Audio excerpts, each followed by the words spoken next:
Okay, I guess we are good to start. I'm going to start my timer here so that I can stay on thing. All right, so welcome to the Brothers Grimm's teachings on APT awareness. Now today I invite you to go on a journey with me, but this journey might not be the one that you expect. You see, I'm going to lower this thing because I popped my peas. I'm sorry, cover y'all's ears. Okay, can y'all still hear me? Okay, cool. So oftentimes when people are like, I'm going to go learn about APTs, you all think that we're going to focus on, hey, they're going down to the binary bits in this, and they're making these OSs do this, and it's never seen before malware, and they're discovering, 0 days everywhere.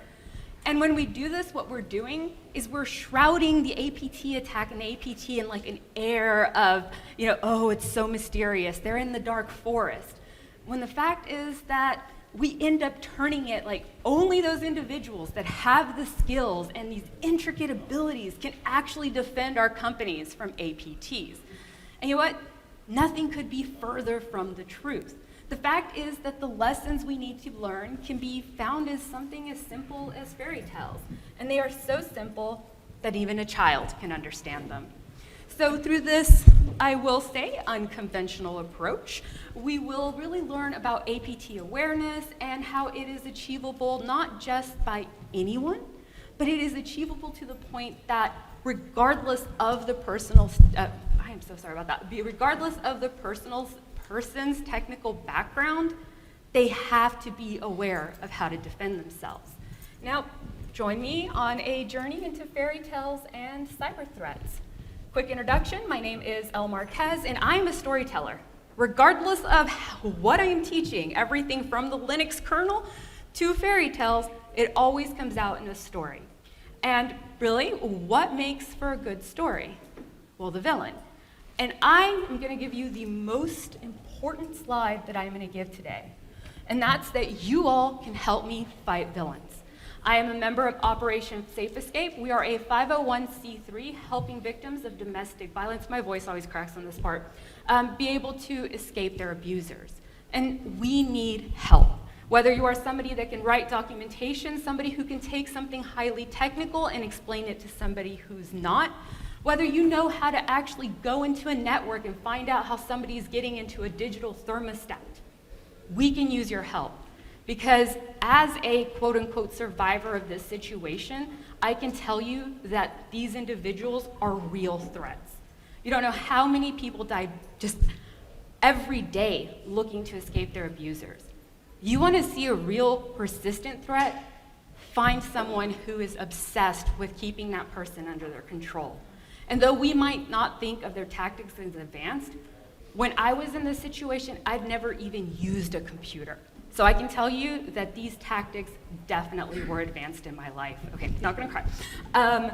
So if you or someone you know are in this situation, one of the hardest parts is actually seeking help in a way that your abuser will not know. We have a website called Go Ask Bros. Please, even if you don't need it now, remember this because you'll never know when you'll run into somebody that needs this information. They can go and get information, and if somebody's sniffing traffic, looking at what they visit, come on, let's go ask Rose what information was on there. Okay, now that I've gotten past true villains, let's go into the world of fairy tales. And as I said, what makes for a good fairy tale? The villain, right? The hero needs somebody to be able to conquer, needs to be able to do something to beat it so that we learn that our happily ever after is actually possible. Yeah, I don't know if you've ever read Grimm's fairy tales, but that's not the way it always works. Sometimes the villain wins, and we were supposed to learn how to live our lives from it. And I do know that people are like, oh, those weren't written for children. Yeah, times were just as scary, and children were exposed to these stories. And in ours, our villain is an APT. What is an APT? If you notice, that's all I've called it throughout this, because I ask people and they go, oh, that's an advanced persistent threat. All right, I know what words these letters stand for, but what is an APT?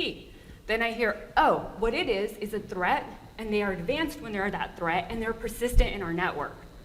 That doesn't help either. We just define the words with the words. So I'm here to teach you what an APT is.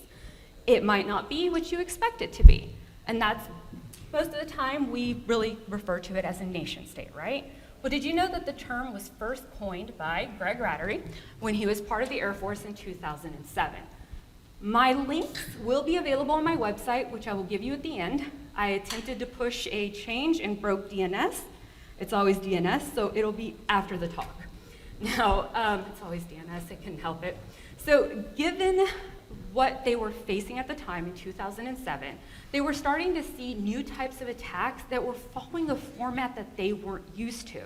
And so they wanted to educate the private sector about what they were seeing, but they couldn't give classified information like, whoa, we are being attacked by X government. So they came up with the term APT. Now, because mostly they were seeing attacks from governments and other militaries, the term became synonymous with nation states. But like everything, it becomes jargon in the private sector, and eventually it's picked up by marketing, which means that it became buzzword bingo. Now, I think that it is extremely important, I'm gonna go beyond the I think, it is extremely important that we stop thinking of APTs as nation states, because it is doing us more harm than good. Now, there are companies out there that have broadened their definition to say that it's also organized crime. And then they spend their time tying that organized crime back to the nation state. As technology has really increased and been accessible to more and more people, what we're doing when we're focusing primarily on nation state and nation state actors is that we're turning a blind eye to who is actually attacking our networks and, you know what, our people. So it's important to really look at the diverse sources that we're seeing attacks for. For example, we have hacktivist groups like Conti, extremely successful with what they do. We have non-state sponsored groups like Fin7, all the rage. Once again, I'll have links to education afterwards. And we also have individuals posing a significant threat. Now that part, the fact that I believe that an APT can be a singular person has been one of the greatest contentions that I have when coming, researching, and teaching about APTs. To the point where I had a company that I worked for that asked that every time I educate people on advanced persistent threats, I stand up here and say that my definition does not match that of the company's. But historically, look, we can see, we have Marcel Laraz. He was a Romanian cyber criminal that was active between 2012 and 2014. Now, when investigators were first looking up the attacks and seeing what was happening, they attributed this to a large organization. But at the end, they found out that it was one person. This person had no special training in cybersecurity, in cyber at all. There's no way that they would have associated him with cyber because he was a taxi driver. And he had one outdated computer and a Samsung phone that all his attacks were launched from. If you want something newer, go right now to Twitter, and I should have put the name, but I'll put it on VX Underground. If you go to their Twitter, they recently posted about a breach of the National Public Data Organization. You see everything that was breached. One person did this attack. One person has all of this out there. I don't know if it's been dumped recently or if it's still on the market. Not that I'm telling you to go buy it, but definitely read up on this attack. So why am I making such a big deal about this and spending so much time on why we need to actually broaden our definition? Well, recently at SleuthCon, we had Selena Larson. She's a senior threat analyst with Proofpoint. And she said, and I quote, that organizations face a greater risk from cyber criminals than from nations and nation-state sponsored actors. Stop being scared of the boogeyman and pay attention to the person in your life, like your evil stepmother, that is more than likely going to be the person that's coming after you. Our view of what makes an APT has also been connected to, well, they're well-funded. That's why they're able to be persistent against our organization, is they don't have to worry about the money coming in behind them. Now, like, technology is cheap. Access to education, honestly cheap. How many people are out there right now that a lot of what you've learned by simple Googling? Like, seriously, I'm asking. Really, only one person has learned from Googling. Okay. Attackers can do this as well. So what we see is just some kid in his mom's, I always go with basement, I know, in his mom's basement, launching this type of level of attack. Our definition of what these threat actors are needs to be completely agnostic, because tactics and techniques that we're seeing a nation state use today is going to be used by some 16-year-old tomorrow.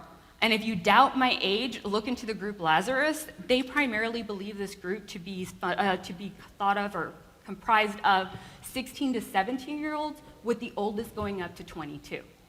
Yeah, definitely we can look at APTs as anyone. Oh, one thing I had to say, just because I talk about the community a lot and my conflict with it being individuals, and I have the permission of Mauer Jake, Teton, and Cyber Dragon to tell you all that they are indeed APTs. We're just lucky enough to have them on our side. All of that said, I've spent 10 minutes on this. So let's go back to my original question of what is an advanced persistent threat? What's a threat? I think that we can happily and easily say that a threat, or happily I would say, we can all agree and be happy about it, that a threat is something that poses risk to ourselves or our organization. Did I mention technical anywhere on that? Even speaking to you all at a cybersecurity conference. We've got the Evil Queen, we've got the Wolf, we've got, Maleficent as well. None of them use tech in order to launch their attack. So then I go to what's advanced. Did it go? My bad. Oh, hold on, I completely failed. This is the way that I visit what an APT is I actually look at it at tap, meaning that I go backwards. Okay, so what makes an advanced attack? Cybersecurity, I come and talk to everybody, and that's when they start that, well, okay, it's the technology behind it, right? It's the malware, it's the 0 days. Yeah, no. Once again, Grimm's fairy tales has taught us that to truly define an advanced attack, it's the skill, it's the determination, it's the persistence of the individual behind the attack. Look, you want an actual example of an APT group? Go look at Scattered Spider. Definitely a lot of information with them after the MGM hack. Their new service, physical violence as a service. Just as effective as hacking into someone's network, if not maybe easier. So unlike typical cyber attacks, which we see as random and automated, and just no skill required upon it, right? We call them script kiddies. What makes an attack advanced is the time that these individuals are willing to spend on coordinating it.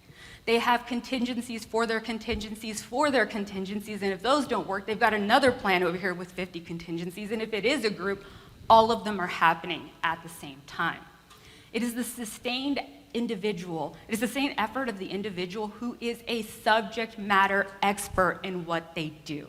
They spend their time to hone their craft, whether it be network penetration, psychological manipulation, or physical threat. Overall, these attacks are methodical, precise, and persistent, which makes me into what makes an attack persistent. Once again, people in the tech industry tell me, oh, it's because they're willing to go into our network and sit there for days, weeks, months, even years. They are persistent in what they do. That is a version of persistence. What about the group that's willing to spend months and years actually doing reconnaissance, getting to know you, getting to know your organization before the attack even occurs? You know what? Yeah, I would say that they're persistent.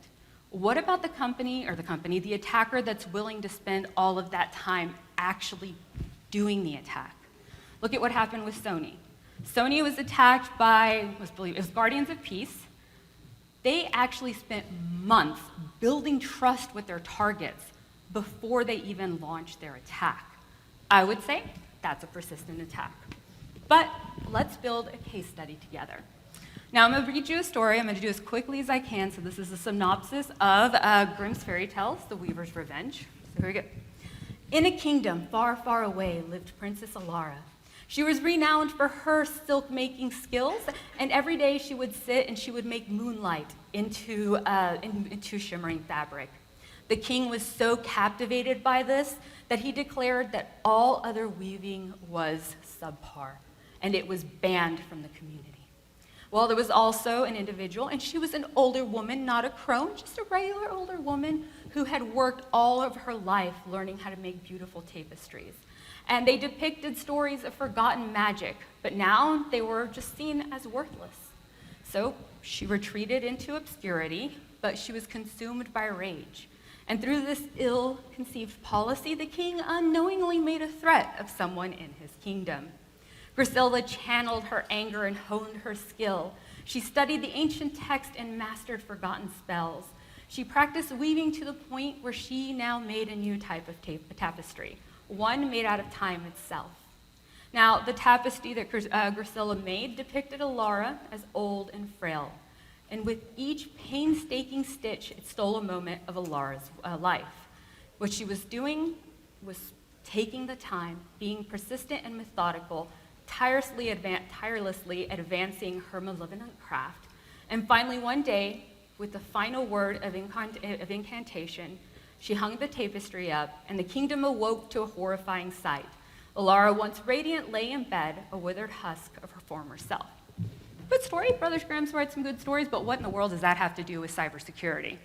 All right, let's edit this just a little bit. So in a company far away, there was a developer named Alara. And Alara was really good at what they did. I mean, they were making applications that blew you out of the water, right? Emerging technology. And there was a CEO, and he was impressed by Alara's ability. And so he, at a town hall team meeting, he stands up and he's like, "Oh, Alara is the best developer that we have. They've made this application that's gonna make this company millions. So we will no longer back any other product that we've made. Scrap it, I don't care how much time we've spent on it." There's another developer named Griselda. Yeah, Griselda worked their fingers off on their keyboard to make the application that they're backing. But now the CEO has said that their time was not spent well and everything that they did was now worthless. So do they quit? No, they go back to their cubicle and we think, oh, they're just gonna collect their paycheck. Now they're pissed. And so they spend their time learning all about that ancient technology that every company has in the back room that we don't admit, that we can't update, and they're now a subject matter expert on it.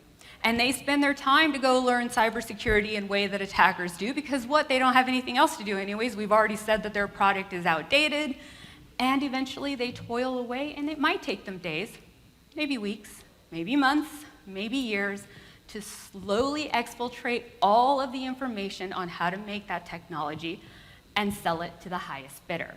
So it's not till the time that the CEO wakes up and reads the news that a company, and I'm gonna pick on China because we're seeing it happen over and over, has now launched their technology before they have, meaning the company withers away and becomes a husk of itself. Yeah, it's as simple as that. Look, we learn that being discontent can lead to action. Many times what we think is an employee just checks out, right? They're just collecting a paycheck. No, if you make someone mad, it's not about just slamming the door and walking out. We're seeing more and more individuals want revenge. We learn that skill and persistence makes all the difference.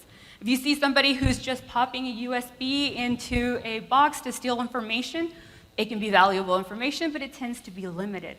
Someone that builds their skill and bends persistence can take everything in a blink of an eye. Hidden dangers, obviously we see that, whether it be on our networks or whether we're looking at insider threats. And it all comes down to the lack of forethought that we have. We start thinking that we know exactly what's gonna happen. We're cyber professionals, we've seen this attack a million times until someone learns how to do it different.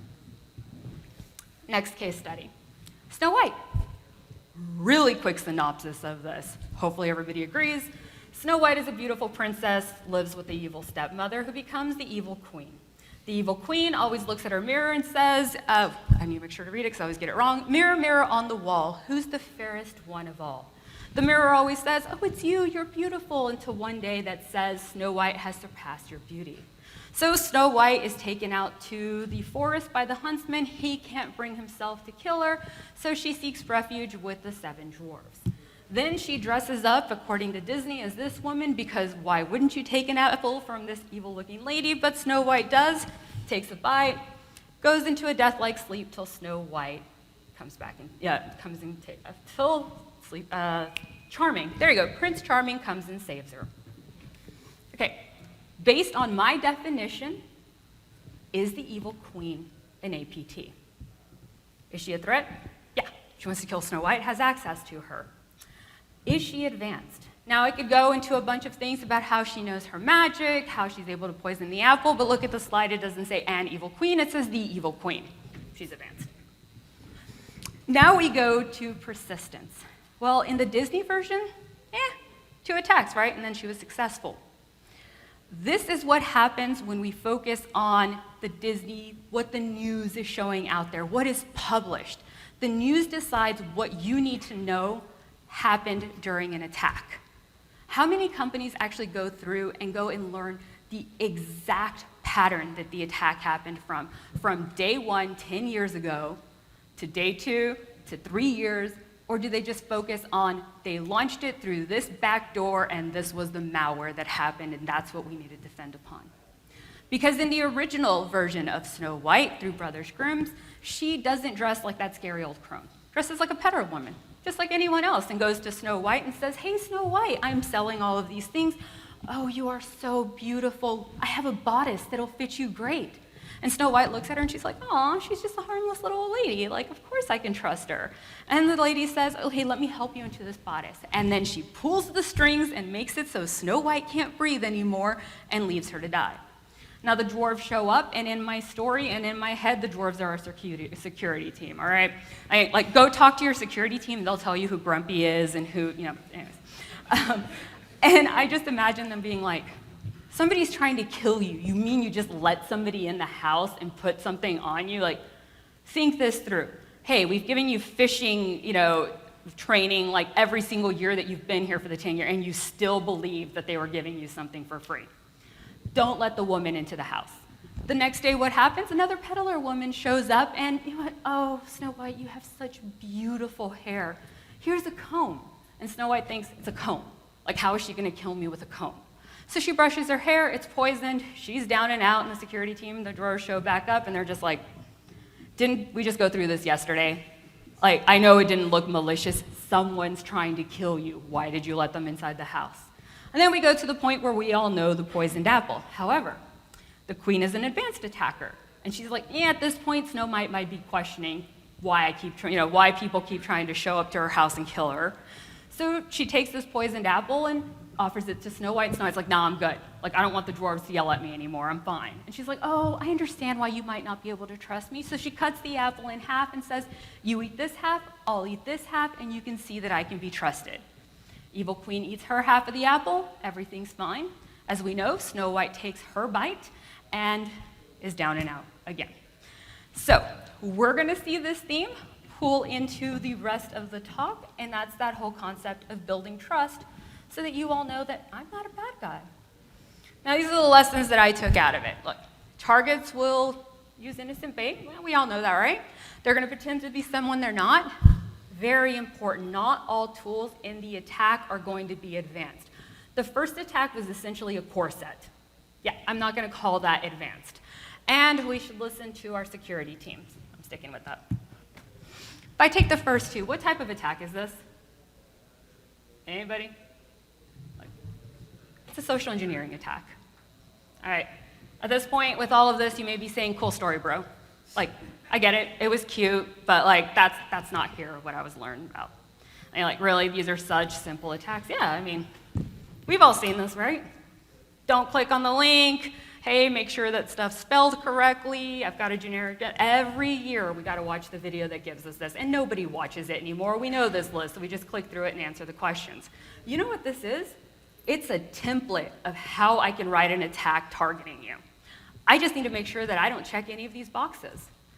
And I always think negative of my audience, I'm sorry. I always think that what the talk I'm giving is not what you came for. And in my head, you're going like, okay, cool, but no, I wanted to learn about nation states. I wanted to learn about these APT groups. I wanted to learn about the attacks that we're seeing right now, not a case study on Snow White. Fine, what about a case study on Charming Kitten? I'm giving you what you asked for, but remember, the journey might not be exactly what you thought it was going to be. Because Charming Kitten, also known when you go and do your research by Mint Sandstorm, coined by Microsoft, is a sophisticated Iranian threat actor. So there you go. We've got nation state, we've got APT group. Now, they've been focusing on cyber espionage, and they have been targeting governments, energy, telecommunications. The reason I chose them is that we are seeing a transition to them focusing on individual targets, just one person. Now, right now, we're seeing it primarily as journalists, but there is absolutely no reason that we're not going to see that trend change or just continue to grow. Now, charming, oh my God, I'm so sorry. Charming kittens, amazing. Technical abilities that makes them the successful APT that they are, fishing. Look, they go and they engage their targets in prolonged conversation, building trust. So, obviously, you're not going to fall for it. You know that list. Well, I know that at least some of you are taking pictures and being on Twitter and being like, oh, Elle is such an amazing storyteller.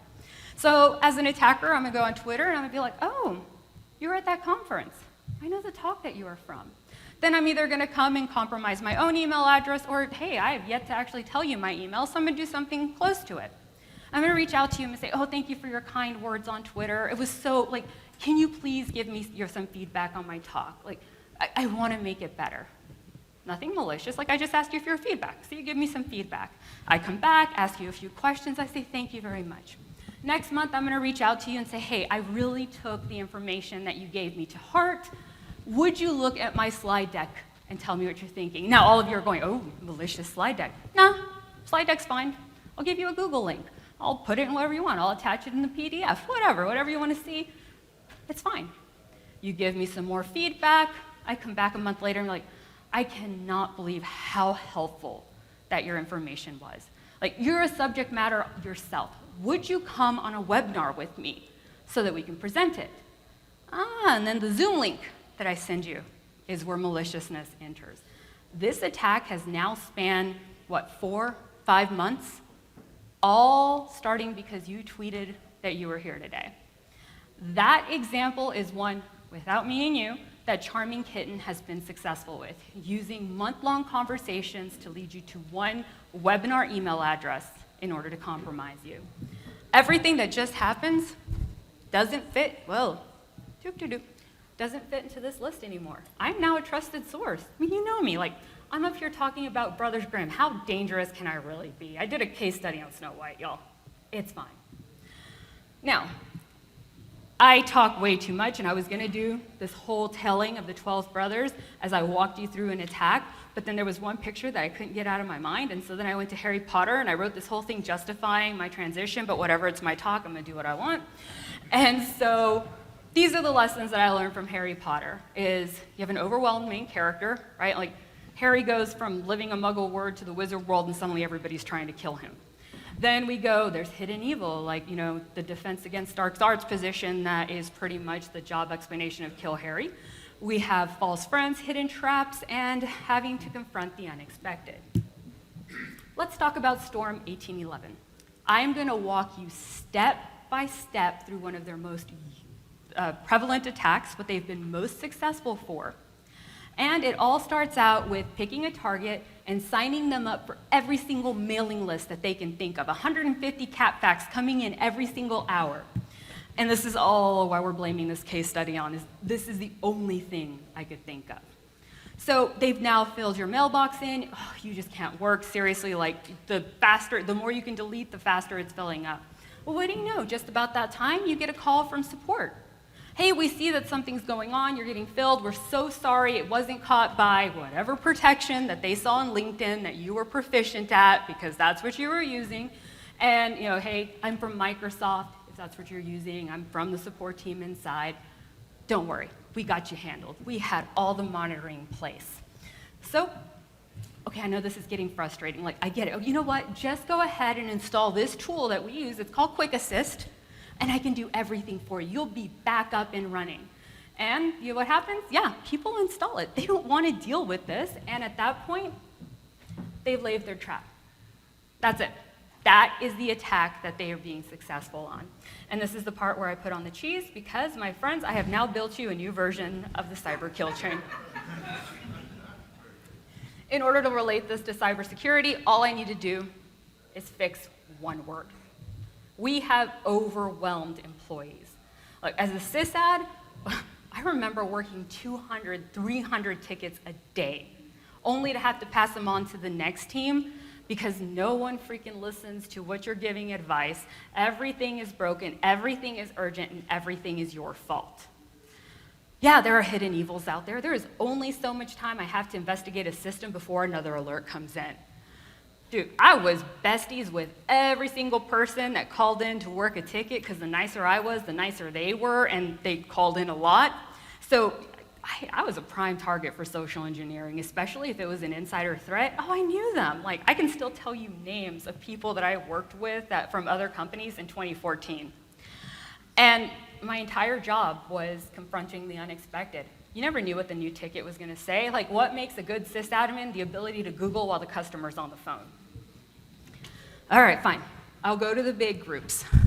Fancy Bear. We all know Fancy Bear. Y'all love my images. Yes, I use ChatGPT to do it. I don't care. I'm not rich. I can't pay an artist. I still like it.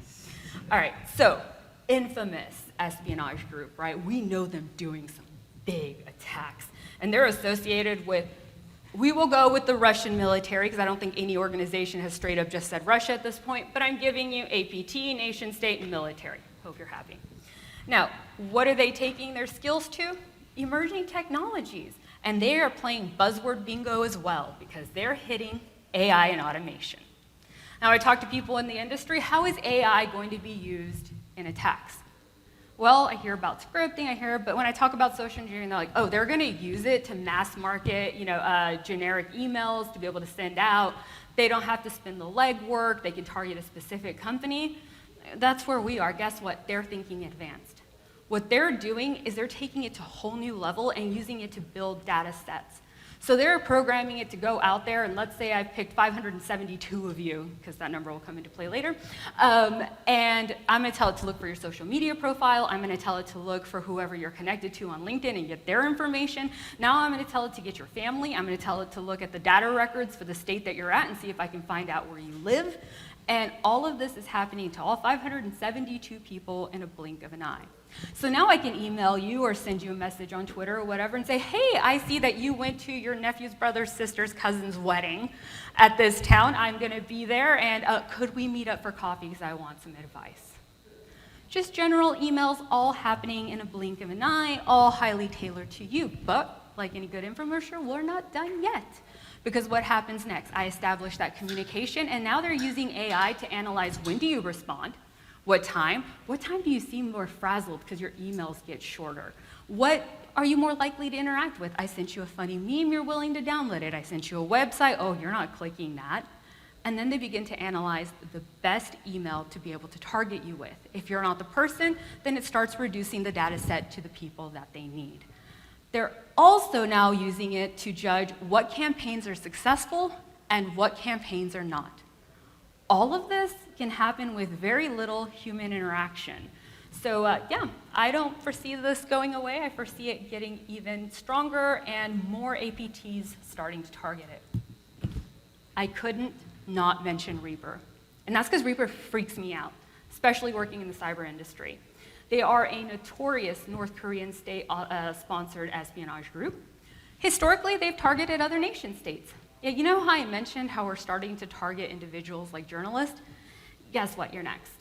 Because what they're seeing is them coming and actually actively right now targeting security researchers and intelligence personnel. And what they're doing is they're looking to steal non-public threat intelligence in order to be able to up their capabilities. Here's the thing. We might be saying, oh, we're not a researcher, right? Like, I'm not that person. I'm not that amazing.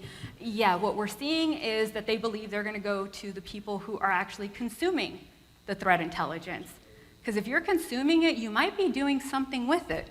I might be a little interested to see what you're doing with it. So, yeah. And one of the reasons I wanted to mention it is researchers right now, and there's several groups, like I said, I'll link to them, they believe that Reaper is planning a huge, perhaps tactics that we haven't seen before, sophisticated phishing and social engineering campaign. But given how quickly they adapt and how quickly they adapt their targets, there is no specific information I can give you. And in fact, as I read papers coming out month after month, it's changing. Look, it's coming. There is no question that it's coming, and people in this room can be one of the threats can be a victim of it. But what do we think? Oh, I'm a cybersecurity professional. Dude, I have been in this industry longer than you are alive. I was securing mainframes. Cool, I like your bravado. You're an excellent target. Why? Because you think you know better, you know all of the list, and you would never fall for it.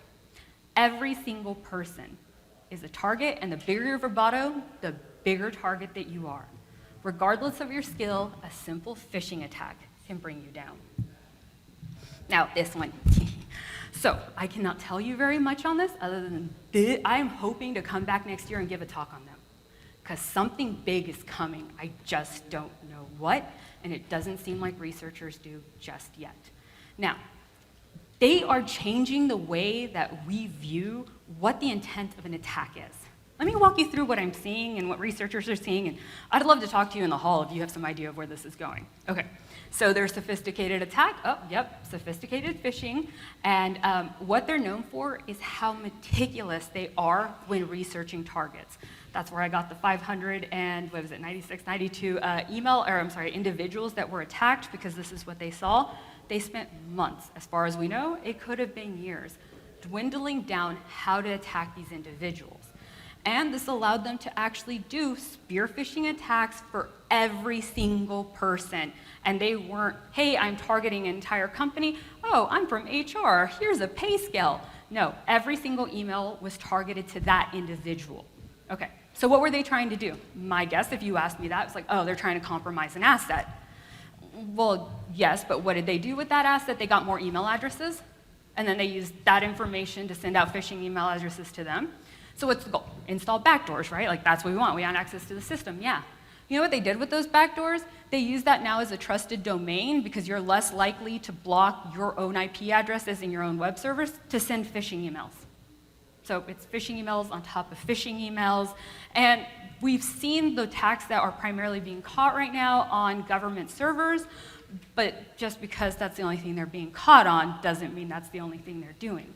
So really all we're seeing is phishing emails to build phishing emails to build more phishing emails. Like, this attack is going to do something.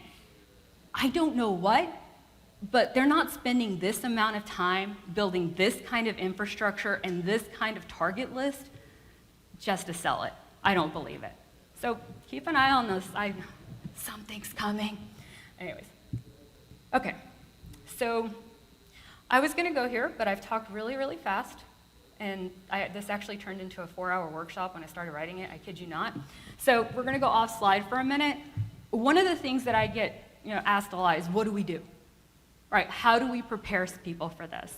And maybe this is coming just because of the field that I am, but I hate the way we handle training. That 1-hour video. Or, hey, we're going to hold a webinar with our security team. They're going to talk to everybody and repeat everything you would have talked about in that video. What if we did smaller groups? Hey, I just taught a group of 100.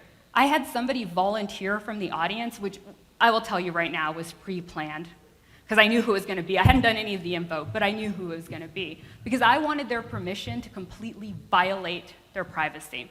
But it was okay, because they're a cybersecurity professional. They don't have a social media profile. They stay off completely. They have LinkedIn because the company has a policy that they want all of their higher officials to have LinkedIn pages to promote the company. Okay, so we started there. Said where he was from, bunch of information. I could find no other social media. So I looked, and I happened to know that the state that they lived in had public records for who owns property. So I went there and I searched for his last name. Found a couple of people. One of them had an additional person. It was registered to both a husband and wife. And so I Googled her and her last name and the city that they lived in.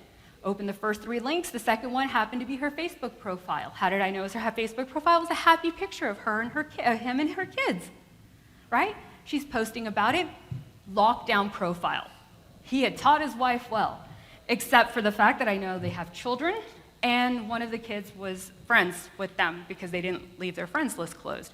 So now I Googled the kid, the city, and based on their Facebook, that was logged down, the school that they went to. Ooh, they are a very good student because there are all kind of information about the robotics club that they're into and all the fun stuff done that the school is publishing. And guess what? Now I can attack their kid.